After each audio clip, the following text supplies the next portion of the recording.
नमस्कार साथियों, मैं हरेंद्र कुमार, अनुदेशक एसटीसी इलेक्ट्रिक लोकोसाइट गोंडा। साथियों, आज के वीडियो में हम लोग एमआर चार्जिंग सिस्टम एचएचपी लोको के बारे में जानेंगे कि एचएचपी लोको में एमआर टैंक को कैसे कंप्रेसर की मदद से हवा के द्वारा चार्ज किया जाता है। तो साथियों, एमआर चार्ज करने के लिए एचएचपी लोको में एक कंप्रेसर लगा हुआ है, जो कि डीजल इंजन के एक्सटेंशन शाफ्ट से ये डायरेक्टली कपल होती है। इसकी शाफ्ट जैसे ही इंजन स्टार्ट होगा तो यह हमारा कंप्रेसर भी चलने लगेगा। साथ ही साथ एचएचपी लोको में जो ट्रैक्शन मोटर ब्लोअर है, यह भी इंजन शाफ्ट के द्वारा ही चलता है। ये कैम गियर से चाल लेता है। तो जैसे ही आपके लोको में इंजन स्टार्ट होगा, ये कंप्रेसर और टीएम ब्लोअर दोनों एक साथ कार्य करना शुरू कर देंगे। परिणाम क्या होगा कि जैसे ही टीएम ब्लोअर चलेगा, जो कि आपके क्लीन एयर कंपार्टमेंट में लगा है, तो क्लीन एयर कंपार्टमेंट में पार्शियल वैक्यूम बनेगा। इस वैक्यूम को तोड़ने के लिए जो एटमॉस्फेयर की एयर है, वह साइक्लोनिक फिल्टर से फिल्टर होकर के क्लीन एयर कंपार्टमेंट में पहुंचेगी और क्लीन एयर कंपार्टमेंट से ये टीएम ब्लोअर होते हुए ये पहुंच जाती है टीएम के एयर डक्ट में। तो ये जो टीएम की एयर डक्ट है, ये आपने देखा होगा कि रनिंग प्लेट पे ही एक चैम्बर बना होता है। उसी चैम्बर से ये हवा टीएम को ठंडा करने के लिए भी जाएगी और यही हवा हमारी पहुंच जाती है कंप्रेसर पे। तो आप यहाँ देखिए कि ये जो कंप्रेसर है, इसके लो प्रेशर सिलेंडर के दोनों इनलेट वाल्व को कनेक्ट किया गया है ऑप्टिकल फाइबर ग्लास फिल्टर से, जिसको हम पामिक फिल्टर भी कहते हैं। तो जब हमारे लो प्रेशर सिलेंडर के पिस्टन टीडीसी से बीडीसी की तरफ मूव करेंगे, तो होगा क्या कि सिलेंडर के अंदर पार्शियल वैक्यूम बनेगा, जिसके कारण इनलेट वाल्व ओपन हो जाएंगे और जो भी हवा हमारे टीएम एयर डक्ट में थी, वो हवा एलपी के इनलेट खुलने पर पहुंच जाएगी एलपी सिलेंडर के अंदर, जो कि दोनों एलपी में साइमल्टेनियसली पहुंचेगी। अब जब पिस्टन हमारा बॉटम डेड सेंटर पर पहुंच जाएगा, तो हवा का डिफरेंस खत्म हो जाएगा, क्योंकि सिलेंडर के अंदर भी एटमॉस्फेयर की एयर है और सिलेंडर के बाहर भी एटमॉस्फेयर की एयर है। इससे क्या होगा कि जब हवा का डिफरेंस खत्म हो जाएगा, तो एलपी के दोनों इनलेट वाल्व हो जाएंगे क्लोज। अब पिस्टन जब बॉटम डेड सेंटर से टॉप डेड सेंटर की तरफ चलेगा, तो सिलेंडर की जो भरी हुई हवा थी वो कंप्रेस होगी और कंप्रेस होने के कारण उसका दबाव बढ़ेगा, प्रेशर बढ़ेगा, और जब वो प्रेशर बढ़ेगा तो इसके discharge valve low pressure cylinder के साइमल्टेनियसली खुलेंगे, एक साथ खुल जाएंगे और ये हवा हमारी पहुंचेगी इंटरकूलर में। अब आप जानते हैं कि जब भी हवा को कंप्रेस किया जाता है तो उसका दबाव तो बढ़ता ही है, साथ में उसका तापमान भी बढ़ जाता है और तापमान बढ़ने से हवा का जो घनत्व है वो कम हो जाता है। परिणाम स्वरूप हम क्या करेंगे, इस इंटरकूलर में इस गर्म हवा को, जो कि कंप्रेस्ड है, इसको हम इंटरकूलर में पानी की मदद से ठंडा करेंगे। तो जब ये हवा ठंडी हो जाएगी तो इसका घनत्व दोबारा से बढ़ जाएगा और यही इंटरकूलर से ये हवा पहुंच जाएगी एचपी के इनलेट पे। तो जैसे आपके लो प्रेशर सिलेंडर में प्रेशर के डिफरेंस पे इनलेट वाल्व खुला था, यहाँ भी वही सेम काम होगा। जब पिस्टन एचपी का टीडीसी से बीडीसी की तरफ चलेगा, तो यहाँ पार्शियल वैक्यूम बनेगा। परिणाम ये होगा कि एचपी के इनलेट खुल जाएंगे और यह कंप्रेस्ड एयर एचपी में एंटर करेगी। लेकिन जब पिस्टन बॉटम डेड सेंटर पर पहुंच जाएगा, तो ये इनलेट वाल्व बंद हो जाएंगे और जब पिस्टन बॉटम डेड सेंटर से टॉप डेड सेंटर की तरफ चलेगा, तो प्रेशर फिर से क्रिएट होगा। ये लो प्रेशर की एयर फिर से कंप्रेस्ड होगी। परिणाम ये होगा कि इसके डिस्चार्ज वाल्व खुलेंगे और खुल करके हवा इस पाइपलाइन से होते हुए पहुंचेगी एमआर कूलिंग कॉइल के रास्ते एमआर टैंक नंबर 1 में। अब ये जो एमआर कूलिंग कॉइल है, ये आपके रेडिएटर रूम में लगाई गई हैं। रेडिएटर रूम में आपने देखा होगा कि जाली के द्वारा वो एनवायरनमेंट की एयर से कांटेक्ट में होता है।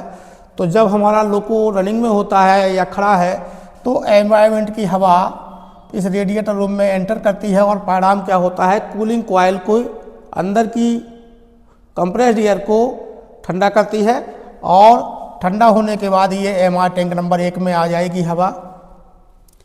फिर ये एमआर टैंक नंबर 1 से इसकी सप्लाई हम निम्नलिखित जगह पर करेंगे। तो आप देखिए कि ये सप्लाई जो है जा रही है,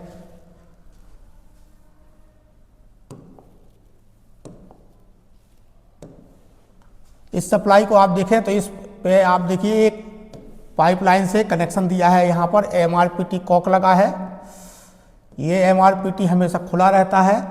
तो ये एमआरपीटी कॉक के खुले रहने पर यह हवा पहुँचेगी क्विक कनेक्टर पे और क्विक कनेक्टर से होकर के हवा पहुँच जाएगी एमआरपीटी ट्रांसड्यूसर पे।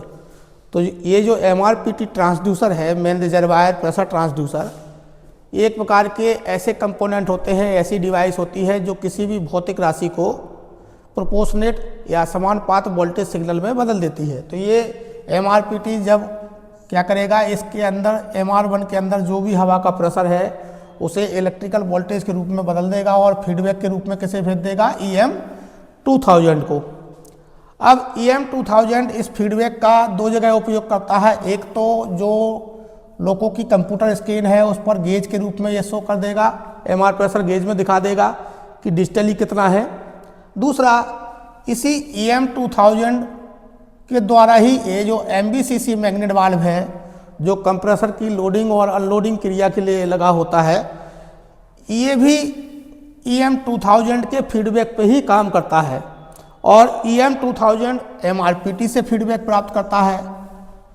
तो जब एमआर का हवा बढ़कर के 9.8 kg/cm² हो जाता है तब EM2000 MBCC मैग्नेट वाल्व को एनर्जाइज कर देती है और जब ये एनर्जाइज हो जाएगा MBCC मैग्नेट वाल्व तो इसके पास जो भी हवा रुकी हुई थी इसके सप्लाई पे वो चली जाती है कंप्रेसर के जो तीनों सिलेंडर हैं उनके इनलेट वाल्व पे एक असेंबली लगी होती है अनलोडर वाल्व, और जब ये हवा अनलोडर वाल्व पर पहुंचेगी तो ये स्प्रिंग लोडेड होते हैं, हवा को के द्वारा स्प्रिंग को दबाएगा।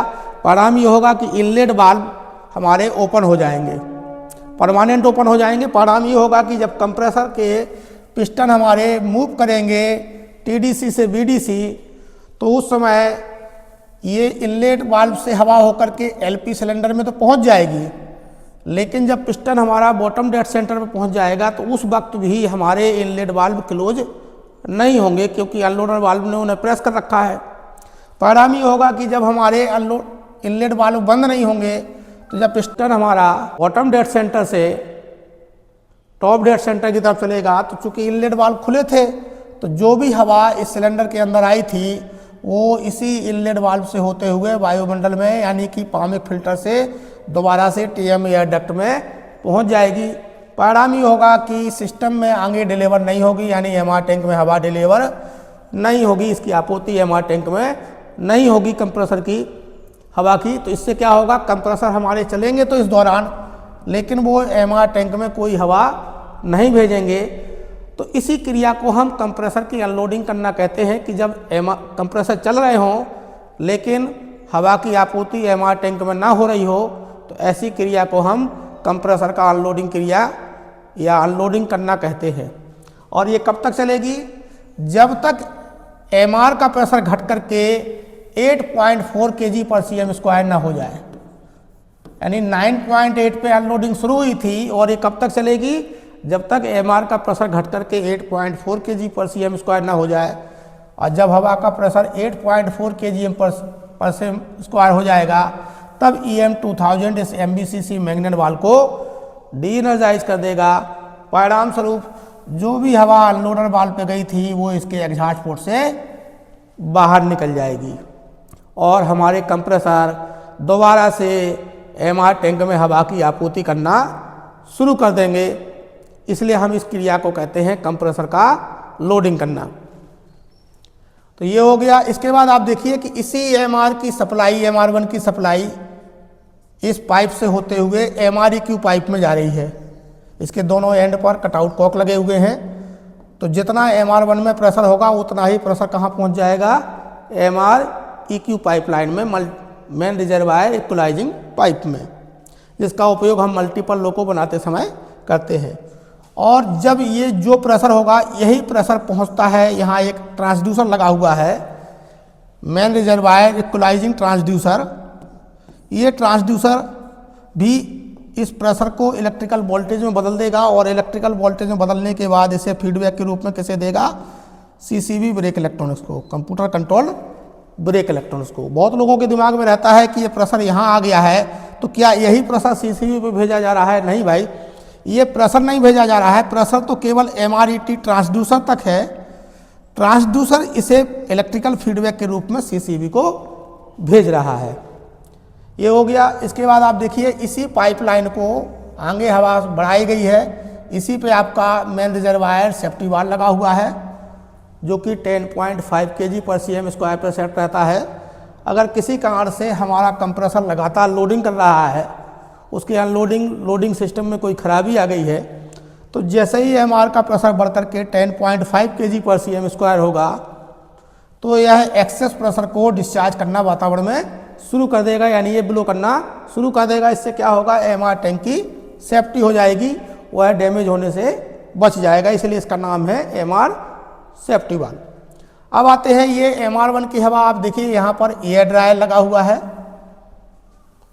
एयर ड्रायर का काम क्या है, सभी लोग जानते हैं कि ये हवा को क्लीन एंड ड्राई करता है ऑटोमेटिकली, और एयर ड्रायर से क्लीन होने के बाद ये NRV लगा हुआ है। NRV से होते हुए ये हवा नीचे वाले पाइप में आप देखिए फीड वाल्व का कटआउट कॉक है, सप्लाई पर लगा है, खुला होना चाहिए।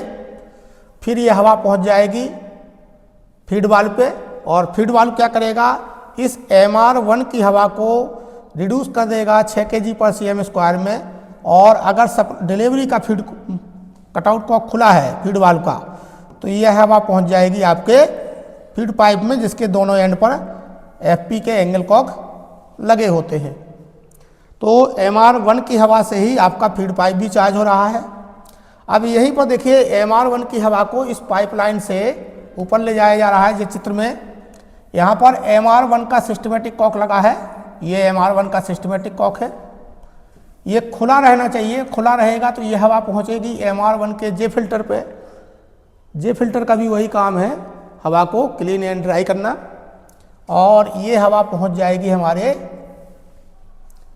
निम्नलिखित कंपोनेंट को सप्लाई देने के लिए। जैसे आप देखिए यहाँ पर ये वाइपर को भी सप्लाई दे रही है, रडार ब्लो मैग्नेट को भी सफाई दे रही है, EBT के मैग्नेट वाल्व को भी सफाई दे रही है, हवा की सप्लाई दे रही है, सेंडर के मैग्नेट वाल्व को भी सप्लाई मिल रही है, हॉर्न के मैग्नेट वाल्व को भी यहीं से सप्लाई मिल रही है।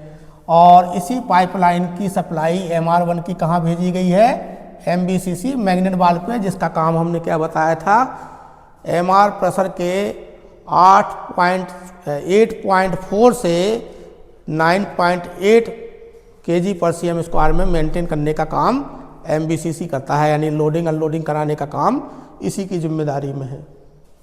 इसके बाद यही हवा आप देखिए यहाँ से ये इस पाइपलाइन से होते हुए देखो पहुँच रही है MR2 रिजर्वायर में, और MR2 की हवा, MR2 का सिस्टमेटिक कॉक है ये खुला होगा तो ये हवा MR2 के J फिल्टर पे पहुँचेगी।